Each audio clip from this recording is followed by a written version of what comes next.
प्यारे बच्चों, हम पढ़ रहे हैं कक्षा दूसरी गणित। और आज का जो हमारा टॉपिक है वो है लंबाई। किसका टॉपिक है? लंबाई लंबाई। का। तो आप देखते होंगे कि आपके कमरे में विविध प्रकार की चीज़ें होती होंगी, वस्तुएं होती होंगी। तो आपको बताना है कि कौन सी लंबी है। अब जैसे आप बताइए जीवंश, की दरवाज़ा लंबा होता है या खिड़की? दरवाजा। दरवाज़ा लंबा होता है।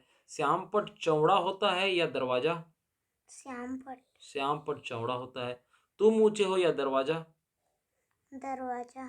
दरवाज़ा ऊंचा रहता है ना, तब तो उसके अंदर में घुस जाते हो।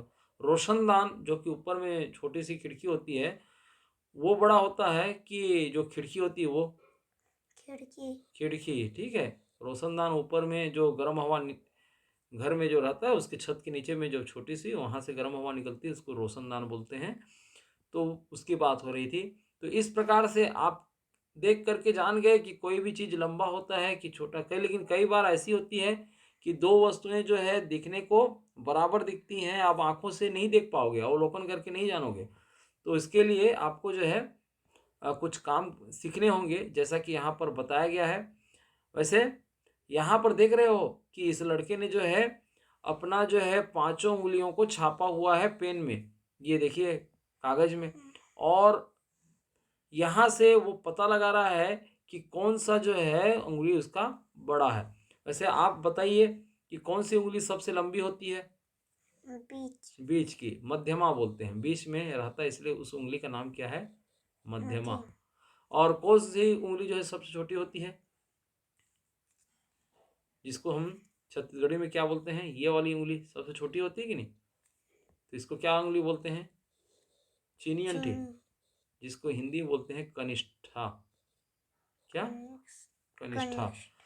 तो इस प्रकार से देखें तो ये उंगली के लंबाई जो हैं अलग अलग होते हैं। अब देखिए यहाँ पर जो है कुछ सीका है। सीका मतलब जो आपके जो है छत्तीसगढ़ी में बोले तो खिड़खा है ना। तो ये 10-12 सिक्का है यहाँ पर। तो सबसे जो लंबी सिक्का है और फिर जो सबसे छोटी सिक्का है, उसको आपको क्रम से जमाना है।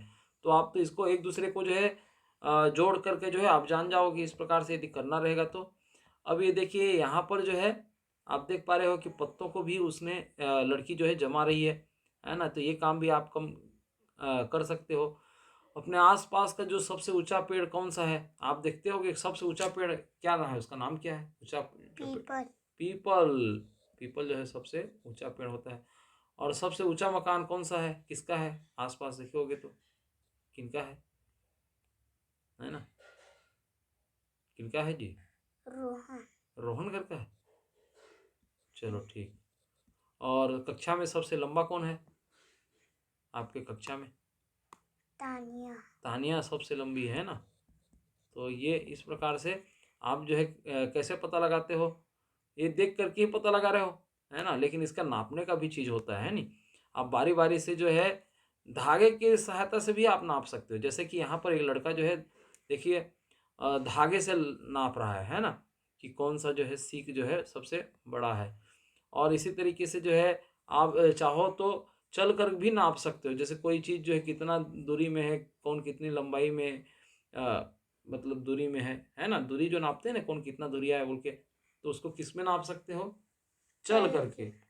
तो वैसे छोटे बच्चों का कदम जो है वो ज़्यादा नाप पाएगा, और बड़े बच्चों के लिए जो है वो कदम जो है कम में हो जाएगा, है ना। जितना दूरी को आप जो है 10 कदम में चलोगे, यदि मैं चलूँगा तो कम कदम लगेगा, है ना, क्योंकि मेरी टांगें बड़ी बड़ी है कि नहीं। तो इस प्रकार से देखें तो ये नापने का सही तरीका नहीं होता। ये देखिए रस्सी एक सही तरीका रहेगा। ये लड़के और लड़कियां किस तरह से भवन की जो है लंबाई नाप रहे हैं, देख रहे हो। इसी प्रकार से यहाँ पर जो है एक डस्टर से ये नाप रही है कि कितना लंबाई है, कितना चौड़ाई है बैग की, है ना।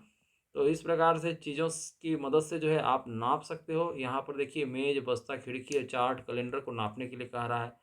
तो इन चीज़ों को आपको नापना है और इस प्रकार से काम आपको करना है। इसके अलावा आप जो बित्ते का जो है उपयोग ले सकते हो, हाथ का उपयोग ले सकते हो। लेकिन इसमें समस्या ये है बच्चों कि किसी का बित्ता जो है छोटा होता है, किसी का बड़ा होता है। तो आप बोलोगे कि इतना बीता और वो नापेगा तो उसके लिए कम बीता हो जाएगा, इस टाइप का। तो सबसे अच्छा तरीका ये है कि रस्सी के द्वारा नापना, ठीक है, या कोई एक आध तो चीज़ ले जाना और उसके द्वारा आप नाप सकते हो, ठीक। तो आशा है आपको जो है लंबाई का हल्का फुल्का ज्ञान हो गया होगा बच्चों। तो ये इस प्रकार से काम करना है आपको। आज के लिए बस इतना ही। हम मिलते हैं एक नए गणितीय टॉपिक में। आप यदि हमारे साथ नए नए जुड़े हो तो चैनल को सब्सक्राइब कर लो।